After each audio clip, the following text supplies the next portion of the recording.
खुशामदीद इस्तकबाल करते नाजरीन आपका कश्मीर उज़्मा में। मैं हूँ आपका मेज़बान शब्बीर वानी। पेश है अब तक की अहम तरीन खबरें।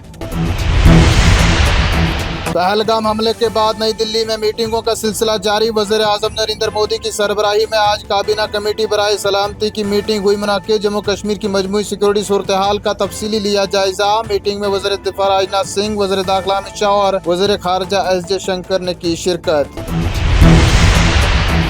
इधर पहलगाम हमले के 9वें रोज भी हमलावरों की तलाश बड़े पैमाने पर रही जारी। आसपास जंगलात भी वसी मुहासरे में। तलाशी कार्रवाइयों में मदद के लिए इजाफी फौजी दस्ते भी रवाना।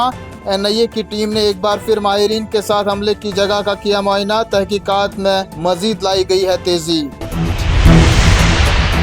पहलगाम हमले पर डॉक्टर फारूक अब्दुल्ला का सख्त रद्द अमल। पाकिस्तान पर बरस पड़े, कहा मजीद इश्तियाल अंगेजी से पाकिस्तान को रहना चाहिए बाज। वो जौहरी ताकत का कर रहे हैं दावा, तो हमारे पास भी है एटमी ताकत मौजूद।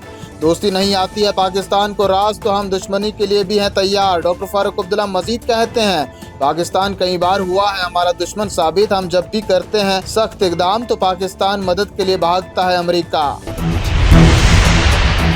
डॉक्टर फारूक अब्दुल्ला मजीद कहते हैं पहलगाम हमले के कसूरवारों को सबक सिखाने के लिए वज़ीर आज़म मोदी को दी है मुकम्मल हिमायत। इसके बाद हमसे नहीं होना चाहिए कोई सवाल।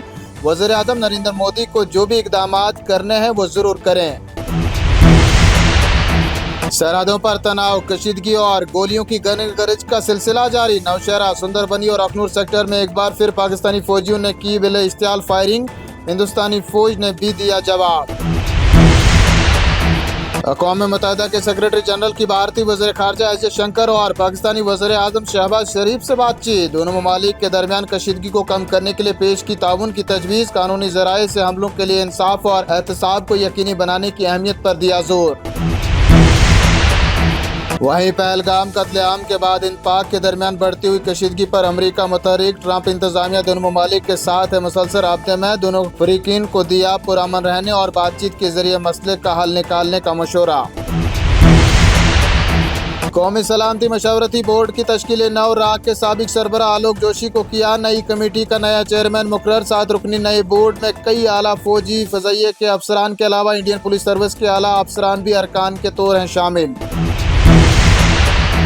मीरवाइज कश्मीर उमर फारूक की मुल्की अवाम से अपील, नफरत और मीडिया के प्रोपेगेंडे का हरगिज न हो जाएं शिकार। कहा मुल्क के लोग बैरून रियासतों में उसी तरह कश्मीरियों के तहफ़्फ़ुज़ को बनाए यकीनी जिस तरह कश्मीरियों ने बहरान के वक्त हमेशा सयाहों को बख्शा है तहफ़्फ़ुज़। मीरवाइज कहते हैं कश्मीरियों ने पहलगाम कत्लेआम पर दिल की गहराइयों से मज़म्मत की और मुतासरीन के साथ वालिहाना हमदर्दी का किया इजहार। फिर भी कश्मीरियों को बनाया जा रहा है निशाना। तमाम कयास आराइयाँ खत्म। 12वीं जमात के सालाना इम्तिहानी नताइज का हुआ ऐलान। 75% उम्मीदवारों ने की कामयाबी हासिल। तलबात ने एक बार फिर मार ली बाजी। 21 लड़कियों और 1 लड़के ने पहली 3 पोजीशन होल्डर्स में बनाई जगह। बोर्ड इम्तिहानात में 1,03,308 उम्मीदवार शामिल हुए थे, जिनमें से 77,311 उम्मीदवार हुए कामयाब। हज 2025 श्रीनगर से 178 आज़मीन को लेकर पहली परवाज 4 मई को रवाना होगी। पहली परवाज में जाने वाले आज़मीन को सुबह के 5:30 तक हज हाउस श्रीनगर में हाजिर होने की हिदायत। अमसाल जम्मू कश्मीर के कुल 3,388 आज़मीन हज का मुकद्दस फरीज़ा अंजाम देने के लिए होंगे रवाना।